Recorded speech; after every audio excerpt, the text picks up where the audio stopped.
నమస్కారం MCN news కి స్వాగతం. ఈనాటి ముఖ్యాంశాలు. ఒక చరిత్రకారుడు జన్మిస్తాడు. యుగ పురుషుడైన రాజశేఖర రెడ్డి గారు 1949 జూలై 8వ తేదీన వైఎస్ రాజారెడ్డి గారికి, జయమ్మ గారికి ఒక చరిత్రకారుడు జన్మిస్తాడు.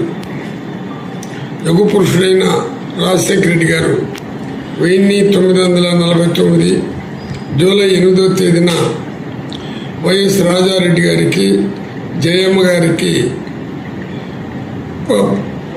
గారి పుత్రుడిగా జన్మించారు.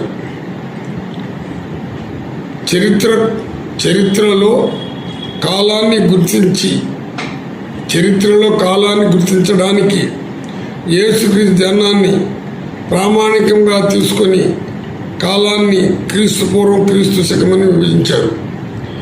ఈ ఓడు ఎందుకు చెప్తున్నానంటే, వైఎస్ రాజశేఖర రెడ్డి గారు జననం వారితో ఎందుకు పోలుస్తున్నానంటే, ఉమ్మడి రాష్ట్రం ఉన్నప్పుడు వైఎస్ రాజశేఖర రెడ్డి గారు ముఖ్యమంత్రి అయినాక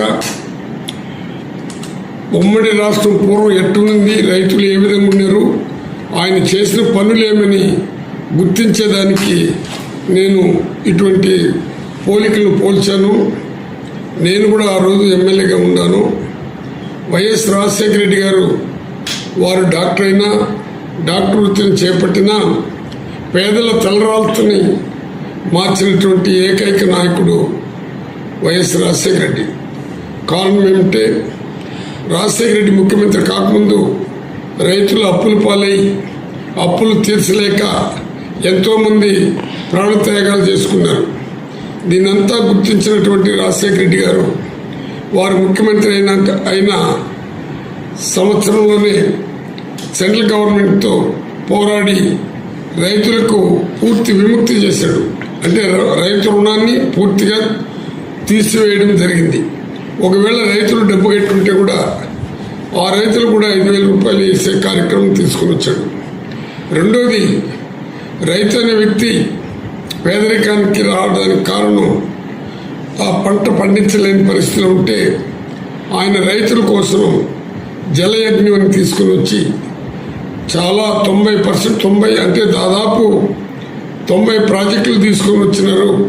అన్నీ కూడా 80, 90, 100% పూర్తి చేసి రైతులకి పంటకి నీళ్ళు ఇచ్చేది కాకుండా దాహానికి కూడా నీళ్ళు ఏర్పాటు చేశారు. ఈరోజు రాయలసీమలో రాజశేఖర రెడ్డి గారికి తీసుకున్న నిర్ణయం ప్రకారంగానే అనంతపురం ఇవంతా కూడా నీలమయమైపోయి కరువు కాటకాలు లేకుండా ఈరోజు రైతులు బతికే కార్యక్రమం తీసుకుని రావటం జరిగింది. రెండోది, రాజశేఖర రెడ్డి గారు ఇంకా బాగా ఆలోచించి పేదవాడికి కావాల్సింది విద్య, పేదవాడికి కావాల్సింది ఆరోగ్యం, ఈ రెండు పైన బాగా కాన్సన్ట్రేషన్ చేసి ఆయన ఆ విద్య కోసం ఫీజు రింబర్స్మెంట్ అనేది పెట్టి కులము, మతము, పార్టీ చూడకుండా పేదవాళ్ళకంతా విద్యాదాతగా ఆయన చరిత్రను సృష్టించాడు. అదేవిధంగా వైద్యానికి మన ఇండియాలోనే ఎవరు చేయనటువంటి ఆరోగ్యశ్రీ, అంటే మీకు రాజీవ్ గాంధీ ఆరోగ్యశ్రీ అని ఆయన పేరు పెట్టుకోకుండా రాజీవ్ గాంధీ పేరు పెట్టి ఆరోగ్యశ్రీ తీసుకుని వచ్చి ఉచిత వైద్యాన్ని కల్పించారు. ఆయన పాదయాత్ర చేసినప్పుడు ఒక చిన్న బిడ్డ హార్ట్కి సంబంధించి బాధపడుతుంటే అది ఆయన చెల్లించిపోయి ఈ ఆరోగ్యశ్రీని తీసుకుని రావటం కూడా జరిగింది. రెండవది, విద్యకి ఇంకా ఏ విధంగా తీసుకుని వచ్చాడంటే, విద్య బాగా అవసరమైన ఉద్దేశంతోనే ఎవరు ఇవ్వనటువంటి మెడికల్ కాలేజీలు కానీ, డిగ్రీ కాలేజీలు కానీ ఇవ్వటం జరిగింది. నేను కూడా ఆ రోజు ఎమ్మెల్యే ఉన్నాను కాబట్టి ఆయన యొక్క మంచితనాన్ని నేను చెప్పాల్సిన అవసరం నాకుంది. పరిపాలన కూడా ఏ విధంగా చేశారంటే, ప్రతిరోజు సెక్రటరియట్లో ఆయన 8:30 నుంచి 10 గంటల వరకు ప్రజా దర్బారును పెట్టి ప్రజల కోసం తప్పించి వాళ్ళ యొక్క విన్నపాలను తీసుకొని, అర్జీలు తీసుకొని దాన్ని పూర్తిగా దాన్ని పరిష్కరించే కార్యక్రమాలు చేస్తూ ఏ అర్జీ కూడా ఆయన ఇచ్చింది ఎటువంటి పరిస్థితులు వెనక్కి రాకూడదనే ఆలోచనతోనే ఆ రోజుల్లో ఉన్న కలెక్టర్లకి ఎస్పీలకు కూడా ఆర్డర్ ఇవ్వడం జరిగింది. అదేవిధంగా ఈ ఫీజు రీయింబర్స్మెంట్ విషయంలో వారు ఎంత నిర్ణయం తీసుకున్నారంటే ప్రతి పేదవాడు కూడా చదవాలి, పేదవాడికి విద్య అవసరం దృక్పథంతోనే అది ఉచిత విద్య కూడా ఏర్పాటు చేయడం జరిగింది. ఆయన వచ్చినాక పేదవాళ్ళు వసతి గృహాలు కూడా ప్రతి ఒక్క వసతి గృహాన్ని ఏ విధంగా మార్పు తీసుకుని వచ్చాడంటే బిడ్డలు పౌష్టికాహారం తీసుకోవాలని వారికి ఎంత కావాలన్నా అంత ఖర్చు పెట్టే కార్యక్రమాలు తీసుకుని వచ్చారు. నేను 2004 నుంచి మా ప్రభుత్వం వచ్చినాక రాజశేఖర రెడ్డి గారు ముఖ్యమంత్రి అయినాక సత్యవేడులో అంతకుముందు ఏ విధంగా ఉంది, రాజశేఖర రెడ్డి ముఖ్యమంత్రి అయినాక మా సత్యవేడు ఏ విధంగా, నేను అప్పుడు ఎమ్మెల్యే కాబట్టి సత్యవేడు కూడా ఏ విధంగా మార్పు వచ్చిందంటే అక్కడ శ్రీ సిటీ అనేది తీసుకొని రావడం జరిగింది. అప్పుడు డీకేట్ పట్టాలకి డబ్బులు ఇచ్చే కార్యక్రమాలు కూడా ఎవరు చేయరు. ఆ డీకేట్ పట్టాలు కూడా సెటిల్మెంట్ పట్టాలకి ఇచ్చేటట్టు డబ్బులు ఇచ్చే కార్యక్రమం సెంట్రల్ గవర్నమెంట్ నుంచి మొట్టమొదటిసారి పర్మిషన్ తీసుకుని వచ్చినటువంటి ఏకైక చరిత్రను సృష్టించిన వ్యక్తి రాజశేఖర రెడ్డి గారు. అదేవిధంగా Satyavella degree college, polytechnic college, 18 high schools, దాంట్లో 2 హై స్కూల్స్ కూడా తమిళ స్కూళ్ళు తీసుకొని రావడం. ఎందుకంటే చరిత్రని ఏ విధంగా మార్పు తెచ్చాడనే ఒక దృక్పథంతోనే మా నియోజకవర్గం ఎగ్జాంపుల్గా తీసుకొని చెప్తున్నాను. ప్రతిరోజు రాజశేఖర రెడ్డి గారు సెక్రటరీలో ఉన్నప్పుడు 3 గంటల నుంచి 4:30 వరకు ఎమ్మెల్యేలకి మంత్రులకి ఇంటర్వ్యూలు ఇస్తూ వాళ్ళ యొక్క పరిస్థితిని గమనించేవారు. అదేవిధంగా లీడర్లు వస్తే వాళ్ళకి సెపరేట్గా 1 అవర్ అలాట్ చేసి ప్రతి నియోజకవర్గం నుంచి ఏ లీడర్ వచ్చినా ఆ నియోజకవర్గంలో ఏం జరుగుతున్నదని వారి ద్వారా తెలుసుకొని ఎక్కడ కానీ ఆంధ్రాలో ఎలాంటి ఇబ్బంది లేకుండా పరిపాలించే కార్యక్రమం రాజశేఖర రెడ్డి గారు తీసుకొని రావడం జరిగింది. రెండోది, అన్నిటికి మించి రాజశేఖర రెడ్డి చేసిన మంచి నిర్ణయాలు ఏమంటే ఎవరిని కూడా చిన్న మాట అనకుండా, ఎందుకంటే ఆ విధంగా ఆయన పరిపాలన తీసుకొని వచ్చారు. రాజశేఖర రెడ్డి గారు అనే ఆ వ్యక్తే లేకపోతే, నేను స్వార్థంగా చెప్పడం కాదు, మామూలుగా ఎస్సీలు 1-2 తూర్లు ఓడిపోతే వాళ్ళకి టికెట్ కూడా ఇయ్యరు. నా పైన ఎంత ప్రేమ పెట్టుకున్నారంటే ఎవరైతే అడిగేదానికి ధైర్యం ఉండి క్వశ్చన్లు వేస్తారో వారు ఆ సమాజానికి ఉపయోగపడేటట్టుంటే వాళ్ళని పొలిటికల్గా పైకి తీసుకుని వచ్చినటువంటి వ్యక్తి రాజశేఖర రెడ్డి గారు. ఆ కోవలో చెందినటువంటి నన్ను ఆయన పొలిటికల్గా తీసుకుని రావడమే కాకుండా, నేను సత్యవేళ్ళ ఎమ్మెల్యే ఉండేటప్పుడు ప్రాజెక్టులు కూడా 2-3 ప్రాజెక్టులు ఇచ్చినారు. అది భూపితేశ్వర కోన కానీ ఉబ్బలమడుగు కానీ ప్రాజెక్టులు ఇచ్చి దాన్ని పూర్తి కూడా చేయడం జరిగింది. అదేవిధంగా మన పిచ్చాటూరులో పిచ్చాటూరు ప్రాజెక్టు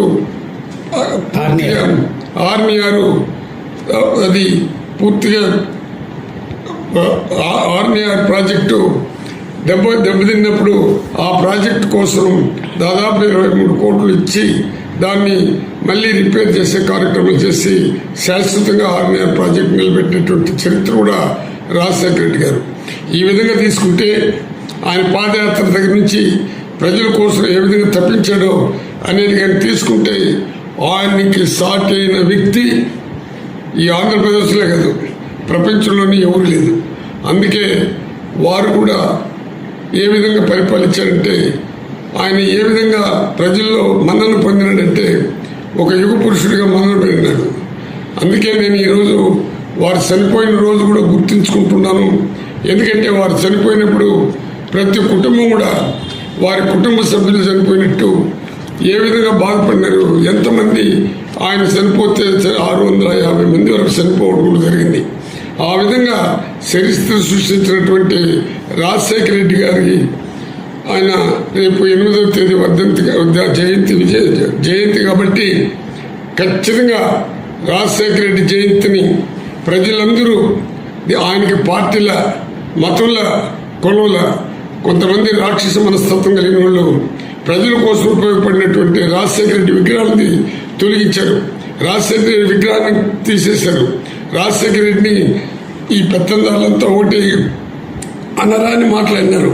కానీ పేదవాళ్ళ గుండెల్లో శాశ్వతంగా దేవుడైనటువంటి రాజశేఖర రెడ్డి జయంతి రేపు 8వ తేదీ జరుగుతుంది. కాబట్టి మన నియోజకవర్గంలో కాకుండా ఆంధ్రప్రదేశ్ అంతా యావత్తు ఇండియాలో కూడా ఆయన జయంతిని జరుపుకోవాల్సిందిగా నేను ప్రజలందరూ కూడా విజ్ఞప్తి చేస్తూ, ప్రతి ఇంట్లో కూడా పుట్టి వాళ్ళ గ్రామానికి సేవ చేసే కార్యక్రమాలు కూడా చేయాలి. కానీ ప్రజలకి విద్య అవసరం కాబట్టి ఆ విద్యను తీసుకున్నా ఆ నెత్తురుకు సంబంధించిన వ్యక్తి జగన్మోహన్ రెడ్డి కాబట్టి ఆయన కూడా వాళ్ళ తండ్రి బాటలో నడుచుకున్నారు.